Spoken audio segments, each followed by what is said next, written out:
प्रायः लोगों को यह कहते हुए देखा गया है कि भूत या आत्मा कुछ नहीं होती है, परंतु देह के नष्ट होने के बाद के विज्ञान को हम लोग अब तक नहीं जानते हैं, या हम इसे यूं कहें कि इस ज्ञान को भूल चुके हैं।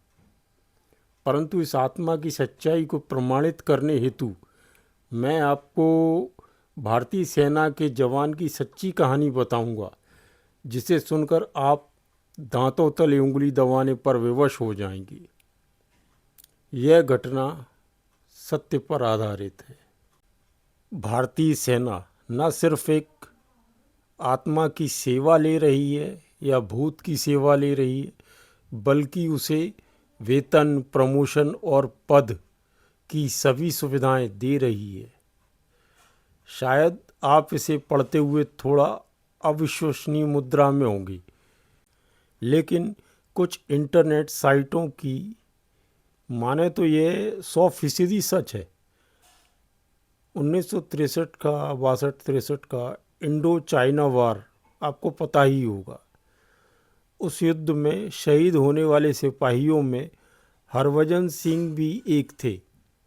1962 के डोगरा रेजिमेंट के जवान हरभजन सिंह भारत चीन के उस युद्ध में चीन के विरुद्ध युद्ध में शामिल हुए और शहीद भी हुए। कहते हैं कि शहीद होने के 3 दिनों तक उनकी लाश भारतीय आर्मी को नहीं मिली और उनके किसी साथी जवान के सपने में उन्होंने अपने मृत शरीर की जगह बताई थी। उसके बाद पूरे सैनिक सम्मान के साथ उनका अंतिम संस्कार किया गया।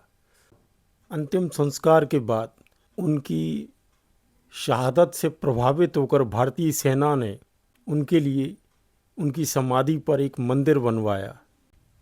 जिस दिन भारतीय सेना ने हरभजन सिंह के लिए मंदिर बनवाया उनकी समाधि पर, तभी से हरभजन सिंह भारतीय सेना के बाबा बन गए। हरभजन सिंह बाबा जी उस रेजिमेंट को आज भी अपनी सेवाएं दे रहे हैं और भारतीय सेना वेतन समेत सेना में रहते हुए मिलने वाली सभी सुविधाएं बाबा को दे रही है, जिसे सुनकर कोई भी अपने दांतों तले उंगली दबा ले।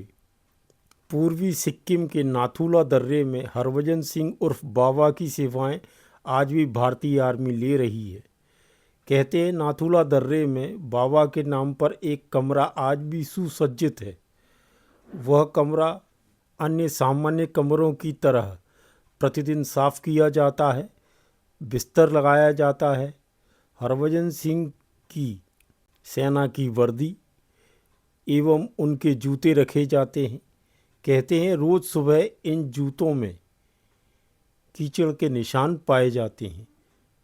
माना जाता है कि बाबा सेना को अपनी पूरी जिम्मेदारी से अपनी सेवाएं दे रहे हैं, इसलिए भारतीय सेना इन्हें नियमित वेतन भी देती है और समय समय पर इन्हें प्रमोशन भी दिया जाता है।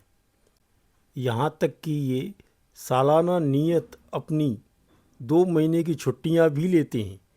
इनके वेतन का एक हिस्सा जालंधर में रह रही इनकी माँ के पास भेज दिया जाता है और इनकी छुट्टियों के लिए बाकायदा इनका सामान प्रथम श्रेणी के ट्रेन रिजर्वेशन के द्वारा इनके घर भेजा जाता है और छुट्टियां समाप्त होने पर उसी प्रकार उन्हें वापस भी लाया जाता है।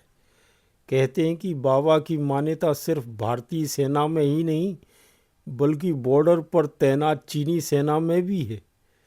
जब भी नाथुला पोस्ट में चीनी भारतीय सेना का फ्लैग मीटिंग होता है, तो चीनी सेना एक कुर्सी हरभजन सिंह उर्फ बाबा के लिए भी लगाती है। यह घटना हमें मातृभूमि के लिए अपनी कर्तव्य परायणता का बोध कराती है। भगवान श्री कृष्ण का गीता उपदेश इसी कर्मयोग की व्याख्या करता है। जय हिंद। यदि आप लोगों को वीडियो पर दी गई जानकारी पसंद आई हो तो वीडियो को लाइक करें एवं चैनल पर नए हों तो इसे सब्सक्राइब करें।